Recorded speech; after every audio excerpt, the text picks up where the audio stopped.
ذمہ داری خود لی ہے۔ اس کے سوا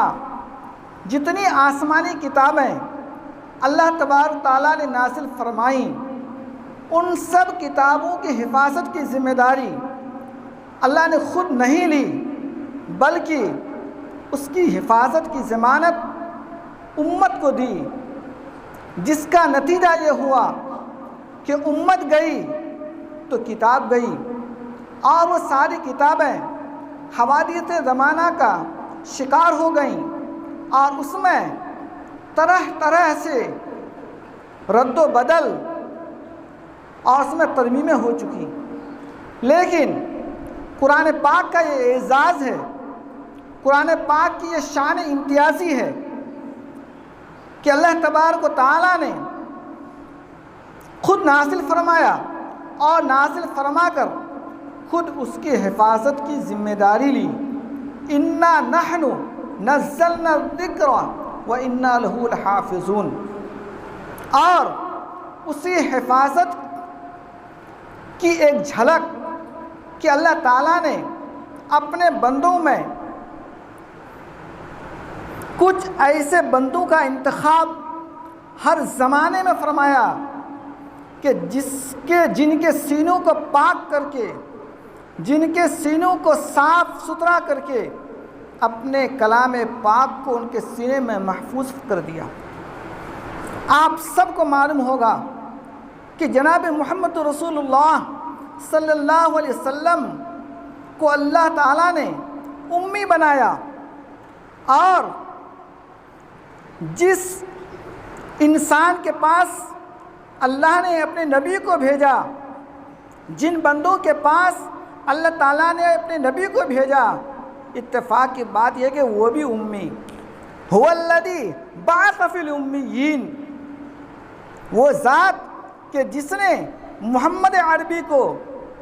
امیین میں بھیجا ہے۔ نبی پاک علیہ السلام جس قوم میں تشریف لائے وہ قوم امی تھی، وہ قوم ان پڑھ تھی، وہ قوم ناخواندہ تھی، مگر ان سب کو اپنی یادداشت اور قوت حافظہ پر بڑا ناز تھا۔ عرب کی قوم، ان کو اپنی قوت یادداشت پر اتنا ناز تھا کہ یہ حضرات انسانوں کی نسلوں کو تو درکنار، اونٹوں اور گھوڑوں کے نسبوں کو بھی یہ لوگ یاد رکھا کرتے تھے۔ چنانچہ ان امیین میں اللہ تبارک تعالیٰ نے نبی کے چاہنے والے، نبی کے عاشقین اور نبی کے پاس زانو تلمس طے کرنے والے صحابہ، اللہ تعالیٰ نے ایسے لوگوں کا انتخاب فرمایا، اور نبی پاک علیہ السلام کے زمانے میں بھی بے شمار حفاظ قرآن اور عاملین قرآن اور مفسرین قرآن پیدا ہو چکے تھے۔ آپ تاریخ کے طالب علم ہیں، آپ کو پتہ ہوگا کہ سن 4 ہجری میں بیر معونہ کے موقع پر قرآن کے دشمنوں نے،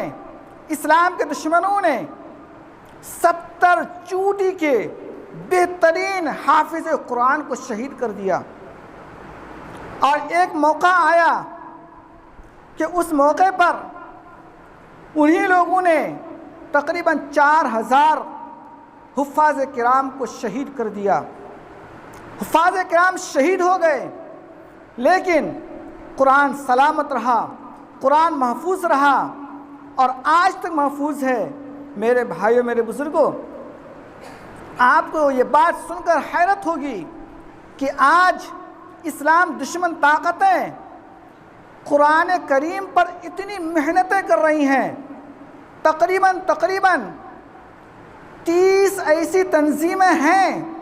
اس وقت روئے زمین پر جن کا کام ہی صرف قرآن کریم کے الفاظ کو بدلنا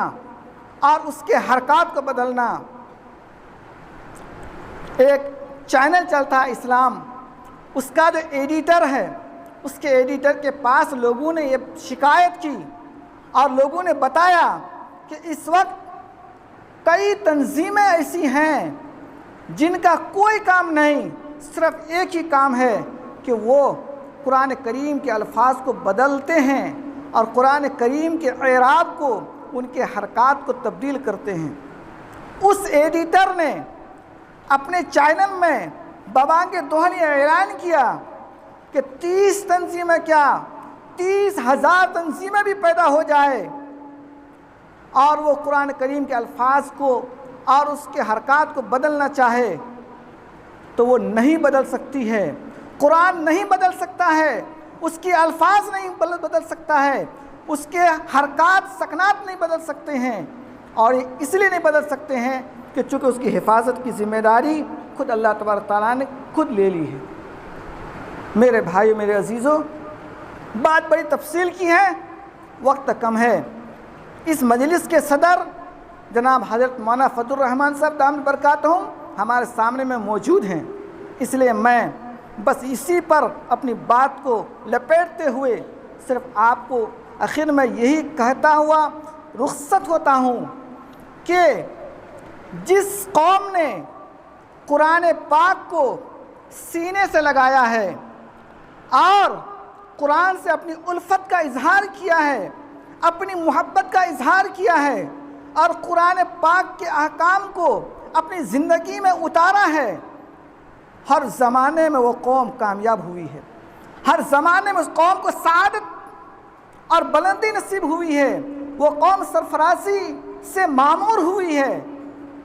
اور جس قوم نے، جن لوگوں نے قرآن پاک سے اعراض کیا ہے، روح گردانی کیا ہے، اللہ تبارک تعالیٰ نے اس کو ہر زمانے میں ذلیل کیا ہے۔ پیارے آقا جناب محمد رسول اللہ صلی اللہ علیہ وسلم نے ایک موقع پر فرمایا کہ اللہ تبارک و تعالیٰ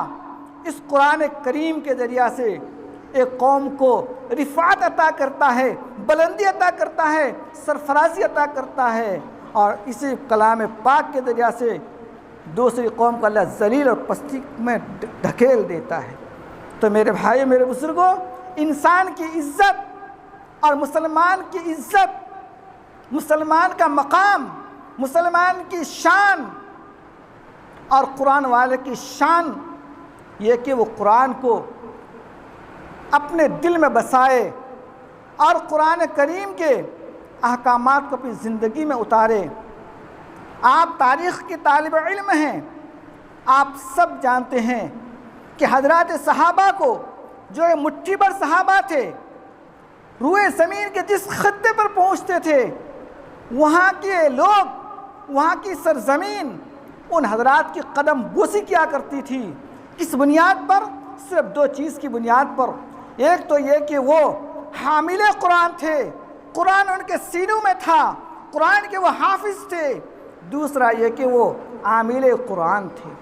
2 صفات ان کے اندر پائی جاتی تھی، ایک حامل قرآن تھے وہ، دوسرا عامل قرآن تھے۔ میرے عزیزوں، میرے پیاروں،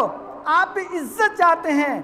آپ بھی بلندی چاہتے ہیں، آپ بھی رفعت چاہتے ہیں، آپ بھی وصل چاہتے ہیں، آپ بھی اللہ کا قرب چاہتے ہیں، آپ بھی جنت چاہتے ہیں اور جنت میں جانا پسند کرتے ہیں، تو جس طرح حضرات صحابہ عامل قرآن بنے اور حامل قرآن بنے، آپ بھی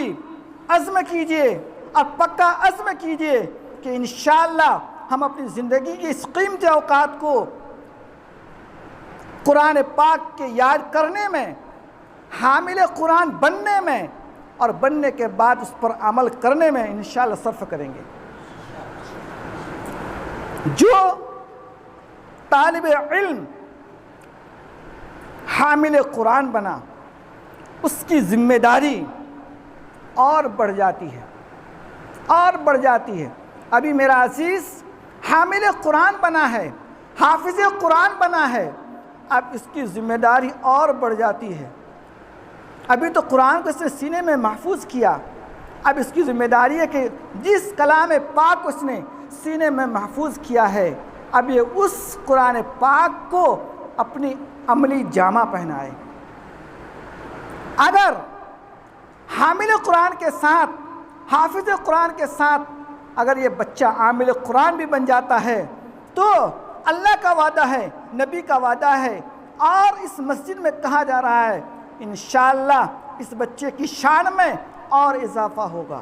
اس کی عظمت میں اور اضافہ ہوگا، بلندی قدم بوس ہوگی، دنیا کی عزت حاصل ہوگی، آخرت میں کامیابی حاصل ہوگی۔ بس میرے عزیزو، انشاءاللہ آپ کی باری آنے والی ہے، اور انشاءاللہ اس سال جامعہ میں پڑھنے والے تقریباً 20 کے قریب طلبہ حافظ قرآن بننے والے ہیں۔ بس میں اپنے طلباؤں سے، اپنے اساتذہ سے اور اپنے مہمان محترم سے گزارش کرتا ہوں، درخواست کرتا ہوں کہ آپ اس جامعہ کو، یہاں کے اساتذہ کو، یہاں کے طلباؤں کو اپنی دعائے سحر گاہی میں اسے یاد کریں کہ اللہ اس کو ہر طرح سے، تعمیری اعتبار سے، تعلیمی اعتبار سے، ہر پہلو سے اللہ اس کو اجاگر فرمائے، اس کو روشن کرے، اس کو تابناک بنائے، اس کا فیض پورے عالم میں اللہ تعالیٰ پھیلائے۔ وآخر دعوانا الحمدللہ۔